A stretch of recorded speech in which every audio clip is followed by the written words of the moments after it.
So let's talk about SoFi. Alright, so this is going to be an update to my Jeff portfolio dive. I actually talked about SoFi before. I think I talked about SoFi in August of 2022. Okay, but same thing, let me just give you guys the same sort of transparency before anything actually happened. My average price for SoFi was actually at about, I think, $6.30. I sold all of my SoFi shares at $8.12. So I made a little bit of profit, I'm not gonna lie. I sold every single one of my SoFi shares.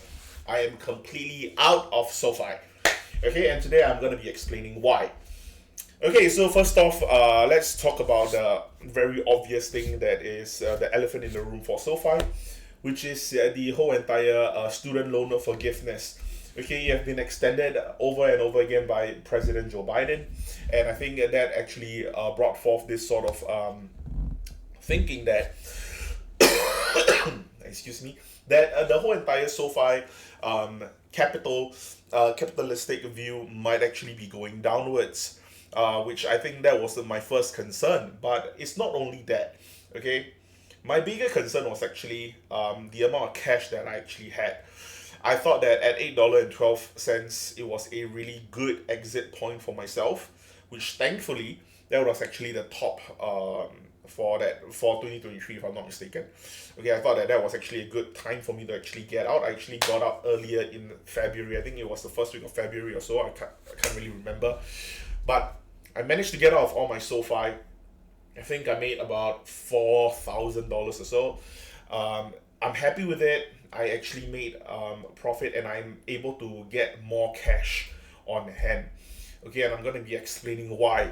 Okay, if you have missed my previous few video where I actually talked about how I think that the market have not exactly bottomed out, you can go and check it out. Okay, I'm basically going to be talking about how macroeconomics are going to be, how sticky inflation is at the moment, and how we might actually be headed towards a recession. Okay, and of course, out of my entire portfolio, I do think that SoFi is the only one that doesn't really fit the narrative of where I think my portfolio should be headed towards. If I think my portfolio is going to be headed towards a recession, I don't want to be holding on to a stock that wants people to lend money, who wants people to borrow money, things like that. Okay, because if you're going into a recession, you're going to suddenly see consumer spending just get halted or just go plummeting down. People are just gonna not spend money. Excuse me. People are not gonna spend money, and I think that's gonna be affecting a lot of things. And when people are not spending money, I think money lenders like SoFi usually are the one to suffer.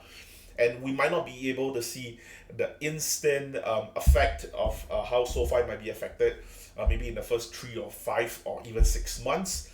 But chances are for the next following few earnings report, we might actually start to see more cracks and loopholes, things like that, to actually happen, show up in the reports, and then people will start to sell out. Okay, I'm gonna be, like I said, I'm gonna be fully transparent with you guys. Okay, I'm not sure if I actually sold at a high, or SoFi could very well go up to like $12 next month. I'm not sure how that would actually work out. But of course, right now, thankfully, SoFi is actually at about $6.50 at the moment, $6.50, around that area. If SoFi were to revisit the levels of $4 or so, maybe I would actually, maybe I would actually get back into SoFi again. I'm not very sure. No promises. Okay, like I said in my previous video when I actually introduced SoFi as one of the stocks in my portfolio, I actually said it before as well. I would most likely want to sell away my SoFi to actually get more cash. Excuse me, this cough is actually quite atrocious, but I'm not sure how this is gonna be working out. Okay, I think that economic projection wise, I think that we are not gonna be having a very nice 3 quarters ahead.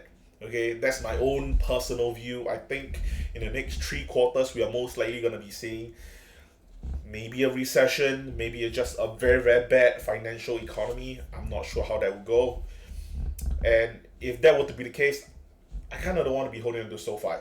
Okay, but I kind of want to be getting into cash again, okay, because my cash is actually currently at about I think 14%. Well, my stocks account I have a 8% cash, and in my Momo I have, in my other two brokers I have about like I think 12% cash or things like that.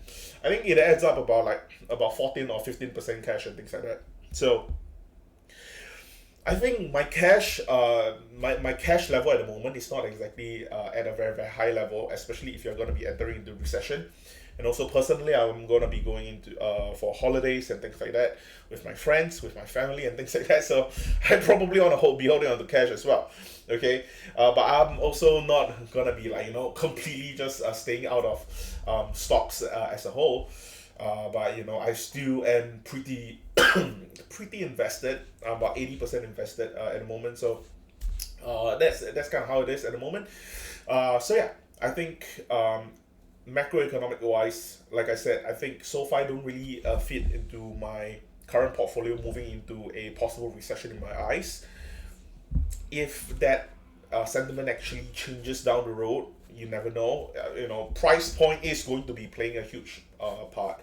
I'm not gonna be lying about that, because if SoFi suddenly do reach $4 for no good reasons, of course, then I might be buying back into SoFi. If SoFi were to drop down to $4 because they have regulatory issues, or they have some crypto issues, or they suddenly are changing their whole entire business model and things like that, of course I'm not gonna be touching SoFi with a 10-foot pole, and which is why I think right now I just want to be reallocating my resources in a more cautious manner. In terms of my other stocks, I might be making a follow-up video for some of the holdings that I actually have in my Jeff portfolio dive. But of course, I will only be making an update to it unless there is a huge change in my stance for the company, such as for SoFi, which is when I'm selling all of my position in SoFi. I feel that I probably should actually just put it out there, just in case people might think that I'm still holding on to SoFi. If SoFi go to zero or things like that, or even if SoFi were to go to like $100, I will need people to know that I'm not holding on to any more SoFi. Things of that nature. But yeah, anyway, I think it's just going to be a quick video talking about this.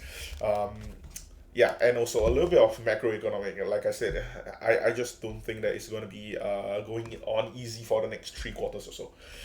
Yeah, but anyway, that's all I have for this video. Thank you so much for watching, and I'll see you guys in the next one. Thank you. Bye.